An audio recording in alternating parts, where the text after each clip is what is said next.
Hello guys, I've had some requests lately and I meant to do this and I just forgot, but a few people are wanting the dimensions on the belt sander, belt grinder. What I'm going to do is go through this piece by piece and try to give you the best dimensions I can, specifically for those guys that are wanting to try to build this themselves. Whether they're going to build it exactly like this or a modified version really doesn't matter to me. But I know you have to have some basic dimensions to start with. And when I built this, especially my first one, this is my second one, I had no dimensions to go off of. And I basically just had to start cutting pieces and figure out how long they needed to be, how big they needed to be. And luckily, most of the pieces that I cut them a little long, and I was able to size them down and make it work. So when I got to this one, I didn't have to guess quite as much, but I did make this one a little bit different than the first. So they're a little bit different design, and because of that, I still had to figure out these dimensions on my own. So anyway, I've got my shop tape measure, and I will start going through part by part and give you some dimensions as best I can. So I'll start with the work table. And the work table, this size has worked out really well for me. And this has become my go-to. I don't even use a bench grinder anymore in my little garage or shop because this thing pretty much does it all. So anyway, the work table is 20 inches. It's wider back here. It's 7 3/4,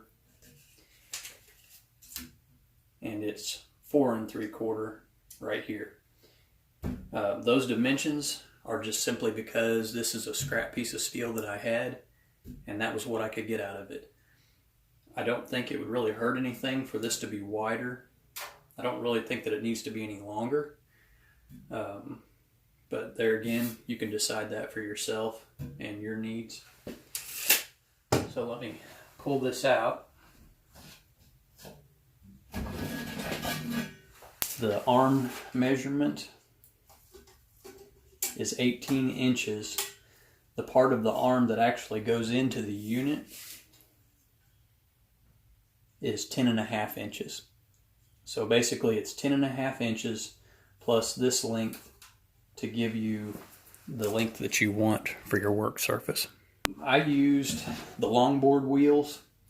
So if you're going to use longboard wheels, these measurements are going to be pretty close. If you're going to use the aluminum wheels that are made on a lathe, they're probably going to be bigger or smaller. So you need to keep that in mind with your design. This frame and these dimensions work great for these size wheels and for the drive wheel that I have, but if you change those wheel sizes, it's going to change your dimensions some, so keep that in mind. And this is a 2x72 belt, so my drive wheel is 4.5 inches in diameter, and it's almost 3 inches wide, 2 3/4 wide. So that's a wooden laminated plywood wheel that I made myself. So the way I remove the belt, simply push down. This is spring loaded, okay? And then the belt just comes right off.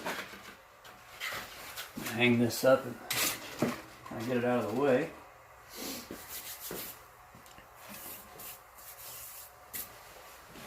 Okay, now here's the tension arm.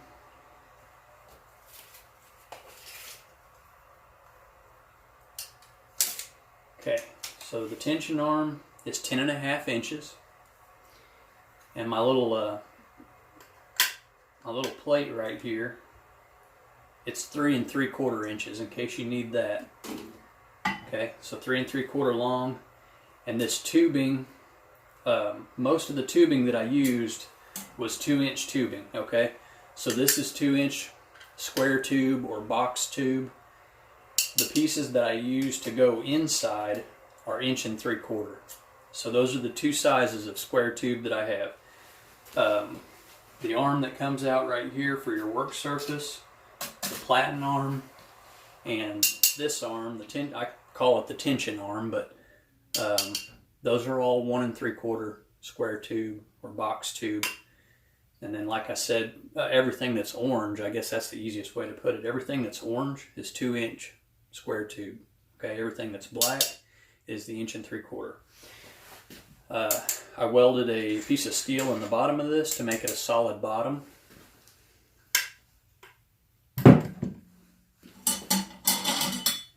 And here's what I have for a spring. I went to the hardware store and picked this up. It's just an oversized spring. That's 4 1/2 inch by 1 1/4 inch. Okay, so that's the spring that I use. And these longboard wheels,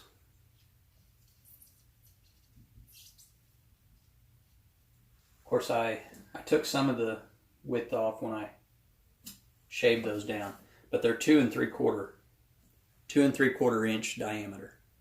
So if you're going to get wheels that aren't longboard wheels, but you want to stick with this design, 2 3/4 inch diameter, and they're just 2-inch wide. Okay, so that's the tension arm.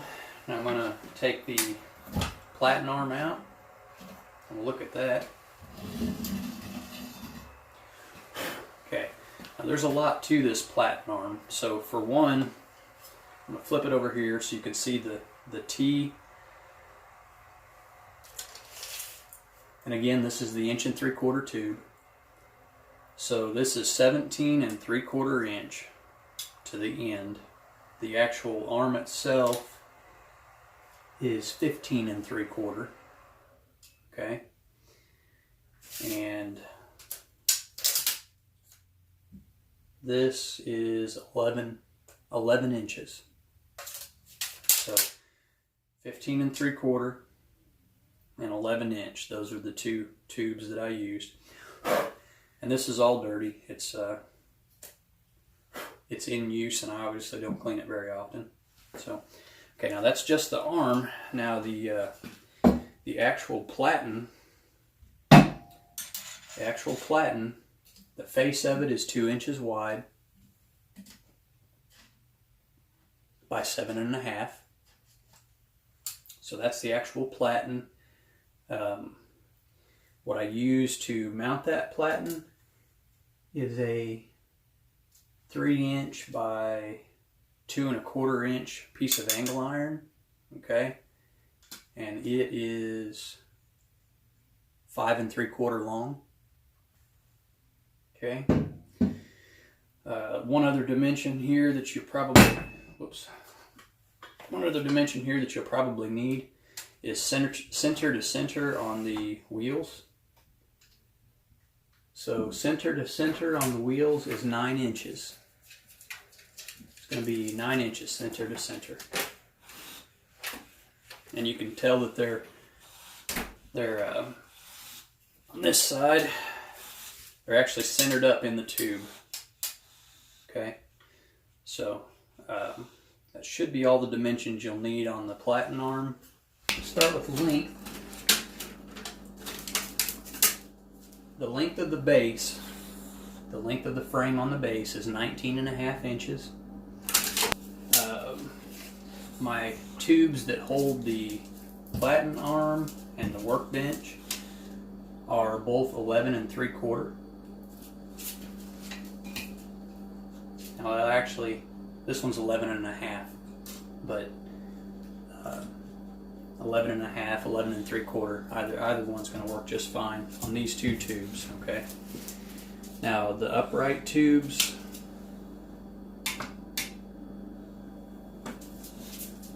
eight and a half. Well, okay, the front one is 8 1/2, but it runs all the way to the table. This one does not, and it's 6 1/2. Okay. And then the tube for the tension arm, it's It's going to be 6 3/4. 7 would be fine. 6 1/2 would be fine. That's not really all of that particular. Now, the other part of the frame is the base for the motor. That base I made completely based on my motor size. I'll give you those dimensions. It might be different for you, but it does work well as far as stability goes. So the frame for the motor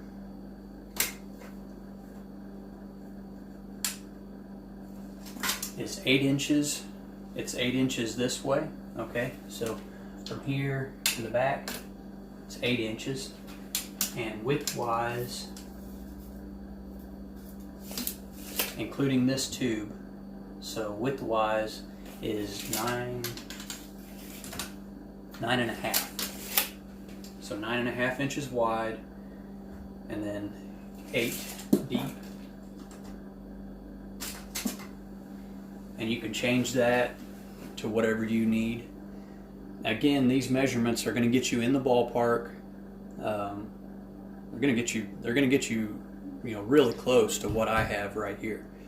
And then you can take it from there and modify it however you like. So the motor that I have,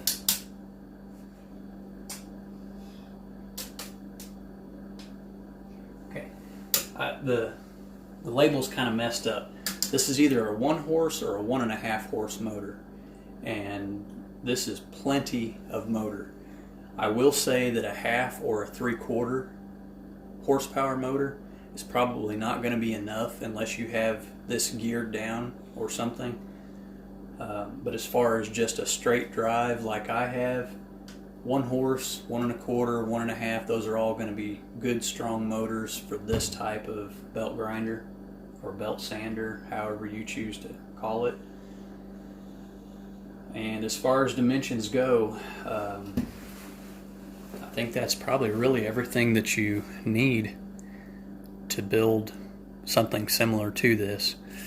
Now, I don't know if you can tell, but this tube is sitting on top of this tube, okay? So this tube sits right here, and this tube creates the base for the spring to sit on, all right? Just in case that's not, because it almost looks like these just run straight through, but they don't. So the spring sets in here, and then the tension arm sets in on top of it. And I hope that this provides all the dimensions that you need. I think it does. Anything that might not be provided should be easy enough to figure out. And while I have this all apart, let me go ahead and give you a view of this other side. Okay. Just want to make sure that I've got stuff in the way, but there's the back of the frame, and all that is just a square. I just made a square frame where the base of the motor can sit on that. Okay, just very simple.